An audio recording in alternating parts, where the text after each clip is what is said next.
Sabias que a maior parte das pessoas tem medo de ir para um retiro? Tem medo de alguma coisa que ainda não sei o que é. Mas eu hoje vou partilhar contigo quais são esses medos que eu consegui identificar. Sou Bárbara Guerreiro, mentora e facilitadora de retiros, e todas as semanas trago partilhas, histórias reais, reflexões profundas e muito mais sobre o impacto que os retiros trazem. Instala-te, respira fundo e escuta-me para além do silêncio. Olha, um dos maiores medos que as pessoas têm é de se sentirem deslocadas, sentirem que estão fora do seu local. Então, deixa-me já dizer-te, vais te sentir fora do teu local. Porque precisamente um retiro é para isso.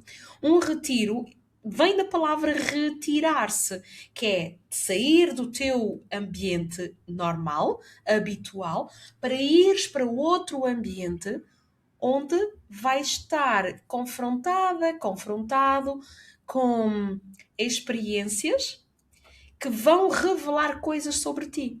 Então, tu vais te sentir deslocada, tu vais te sentir deslocado pelo bom sentido. E depois, um retiro que tenha sido bem comunicado é um retiro que vai conectar exatamente contigo, que vai responder a uma necessidade que é tua. Então, jamais, nunca será deslocado em relação àquilo que tu esperas do retiro.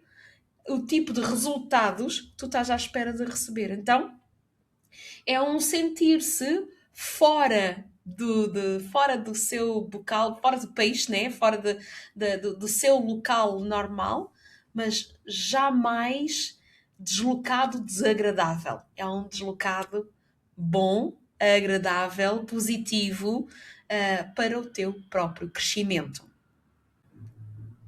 Depois há outro medo que é o medo de se encontrar num retiro que seja demasiado espiritual. E que a pessoa, isto tem muitos rituais, tem muitas crenças, tem muitas coisas espirituais que não são nada disso. Ninguém é obrigado, ok? Depois, essa é a primeira questão. Depois, existem retiros de vários temas, com várias situações. Eu convido toda a gente que queira fazer um retiro em primeiro falar com o facilitador. E se efetivamente é algo que vai ser muito desagradável para ti, existem outras ofertas. Serás reencaminhado para outro tipo de oferta que vai mais ao encontro daquilo que é a tua essência. Eu, por exemplo, sentir-me-ia muito mal num retiro que fosse religioso. E porquê? Porque eu não sou praticante, não sou cristã, não sei o Pai Nosso, não sei dessas coisas todas, portanto, aí sim, eu sentir-me completamente deslocada. Agora, sou espiritual, sim, neste aspecto em que sou crente, acredito no universo, acredito nas forças da natureza, acredito nos seres que existem, nos elementais, nos seres divinos que estão à nossa volta. É uma espiritualidade diferente da religiosa, mas uma conversa que se tenha com o facilitador, com a organização, vai reduzir completamente estas crenças ou estes medos e a pessoa vai ser reencaminhada, se for demasiado, vai ser reencaminhada para outro tipo de oferta. Mas existe tudo no mercado e é isto que é importante entender, é que existe de tudo para responder aos pedidos e para responder às realidades de todos. Há outro medo também muito recorrente, que é o medo de, então, e se eu tiver que falar da minha vida? Comem tudo! Só falas da tua vida se quiseres. Também não vais se calhar expor toda a tua vida. Vais expor aspectos da tua vida.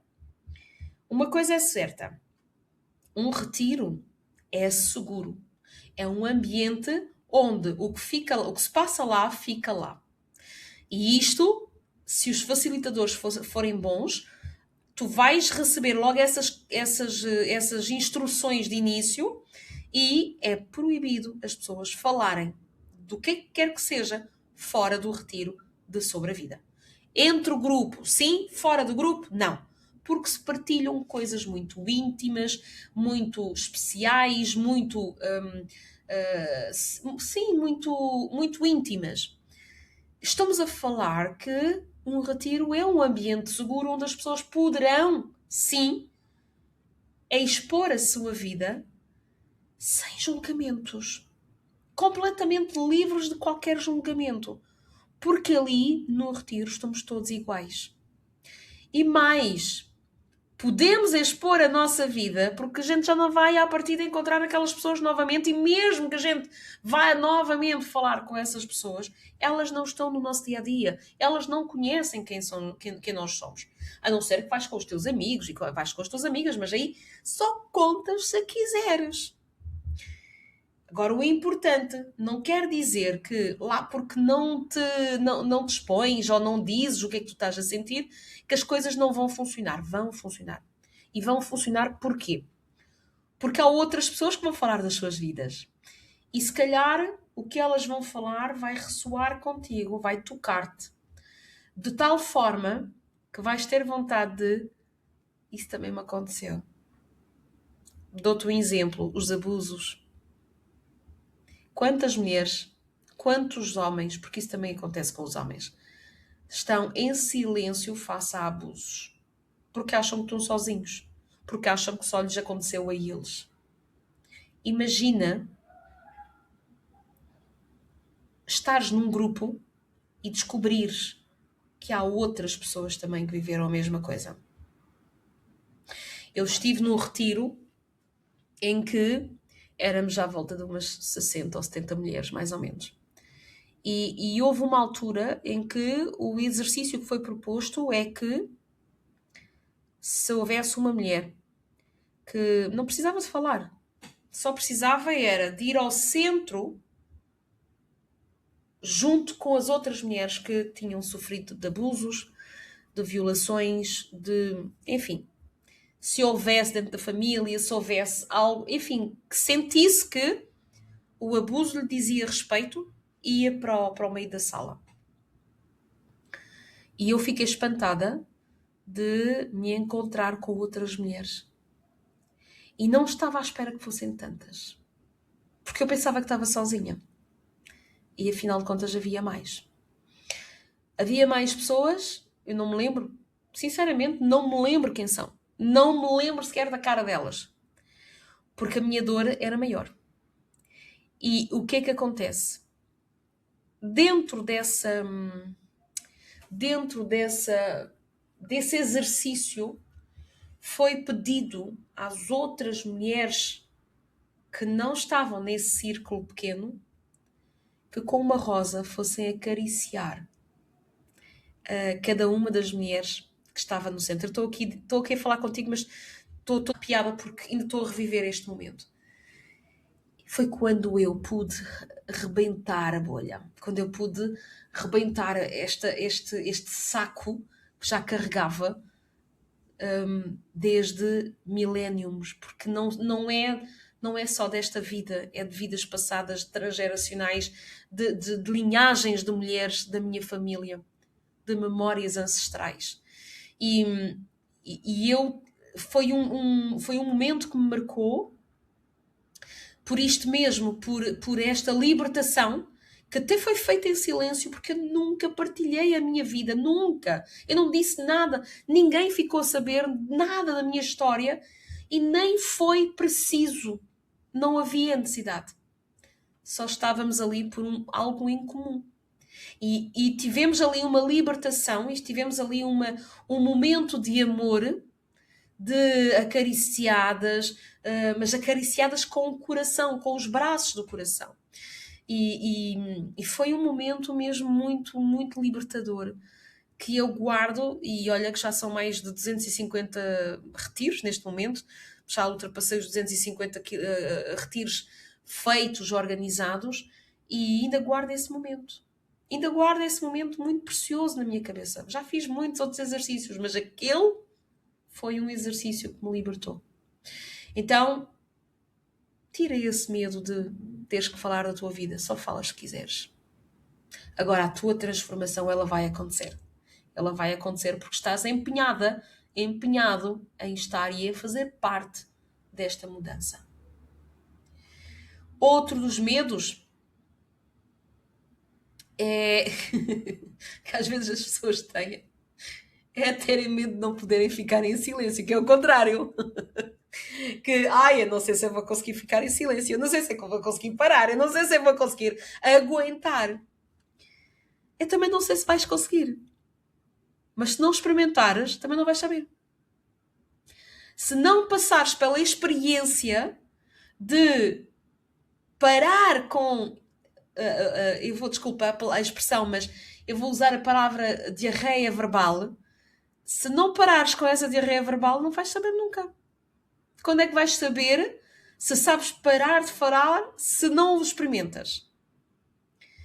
Agora posso dizer, eu aqui estou a falar, né? Estou a falar aqui a transmitir, porque tenho esta missão também de despertar consciências. Portanto, faz parte da minha missão. Mas o estado em que eu mais gosto de estar é em silêncio. E quem me conhece e me vê em retiros, etc., em reuniões e em participações, eu falo pouco, mas quando falo é na mousse, vamos dizer assim, falo muito pouco, eu ouço mais do que eu falo. E isto porque eu gosto de estar no meu silêncio. Canto, isso sim, canto, muitas vezes, estou muitas vezes assim, mas o falar em si, o estar em silêncio, é o estado em que eu estou mais. Porque o silêncio a mim permite-me a escuta. Curiosamente, permite-me a escuta. Finalmente, um dos medos que as pessoas têm, que me dá graça também, mas pronto. Tem se for demasiado intenso. Eu dá-me vontade de perguntar o que é para ti intenso. Porque se tu vais para um retiro fazer exercícios, atividades que vão permitir estares e ir ao encontro de quem tu és, da tua verdadeira essência. Se tiveres a oportunidade de saber quais são os teus gostos, do que é que tu gostas, o que é que tu tens, o que é que tu intencionas para ti, isso é demasiado intenso. Muitos choros. Olha, os retiros são os únicos sítios praticamente onde eu choro. Ou então no silêncio da minha casa. De resto, é raro eu chorar em público, é raro eu chorar com histórias. Não, a lágrima para mim não é muito fácil. Mas em retiro é quando eu abro as torneiras. É intenso. Mas eu sei que é intenso porque vai libertar a seguir. Eu diria-te, olha, é como uma dor de dentes. Tu tens uma dor de dente, aquilo dói imenso, mas tu vais-te fazer uma anestesia, aquilo vai... Está ali, sais dali com uma coisa, mas pá, foi intenso. Mas depois, a libertação, ela é muito maior, ela é superior, ela é muito mais... Muito mais para ti, né? Então, define o que é intenso.